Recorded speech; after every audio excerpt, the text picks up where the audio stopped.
There's something people don't like to admit. Sometimes. It's not you. It's where you are. I learned this lesson in a place most people would never expect.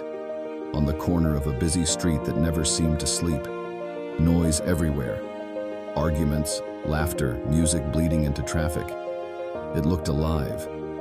But if you stayed long enough, you started to notice something beneath it. Nothing there actually grew. People came with energy, with ideas, with plans, and slowly, they adjusted, not upward, downward. I used to sit there often, watching, not judging, just observing. And one evening a man sat beside me, young, sharp eyes, restless energy. He said something I hear too often. I know I'm meant for more, but something keeps pulling me back.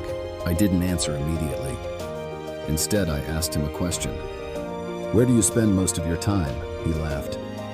Named the same streets, the same people, the same routines. And then he paused, because he already knew. You see, environments don't argue with you. They don't tell you you're wrong. They simply shape what feels normal. And what feels normal becomes what you accept. I once knew a man who kept a plant in a dark room, watered it every day, took care of it, watched it closely, but the plant never grew. It didn't die. It just stayed small, weak, almost frozen in place. One day, someone moved it near a window. Nothing else changed. Same water, same care.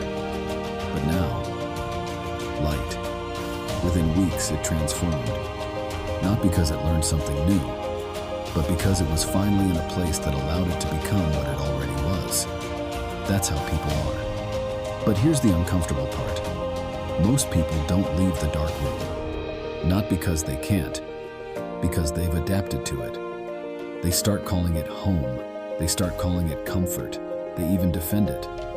I've seen people stay in circles where growth feels strange, where ambition gets mocked, where silence is filled with noise just to avoid thinking.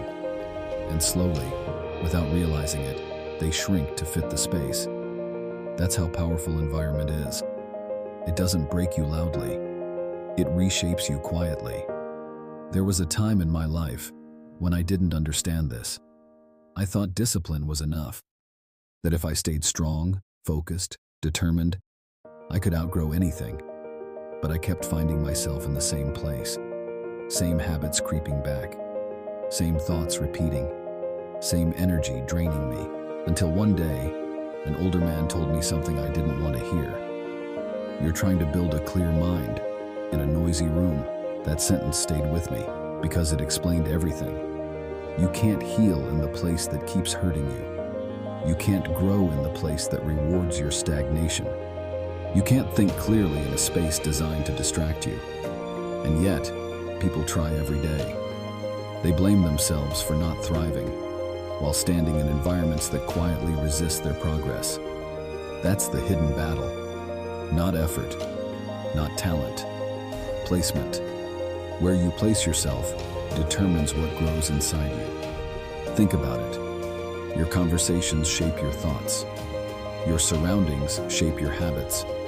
Your environment shapes your expectations. If you're constantly around limitation, limitation starts to feel realistic.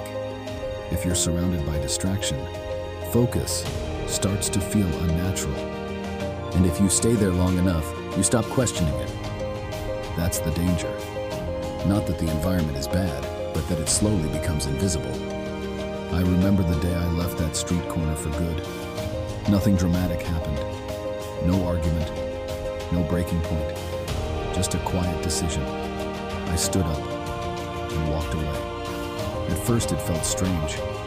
Too quiet. Too unfamiliar. I didn't recognize the rhythm. I didn't know where I fit. But over time, something shifted. My thoughts slowed down. My focus sharpened. My energy returned. Not because I became a different person, but because I removed what was constantly pulling me back. And that's the part most people miss. Growth is not always about adding more. Sometimes, it's about subtracting what's in the way. There's an old saying I once heard from a man who had nothing, but understood everything. If a fish keeps blaming itself for not climbing a tree, it will never realize it's in the wrong place. Let that sit with you. Because maybe you're not failing. Maybe you're just surrounded by things that don't support who you're trying to become. And the longer you stay, the harder it becomes to see that clearly. So ask yourself honestly, what around you feels heavy? What keeps repeating in your life that you know isn't helping you grow? What have you normalized that you once questioned? Because half the game isn't working harder. It's having the awareness and the courage to step out of spaces that were never meant for your growth in the first place. And if you ignore that long enough, you won't just stay where you are. You'll slowly become someone who no longer remembers they were ever meant to leave. It's where you are. You see, environments don't argue with you.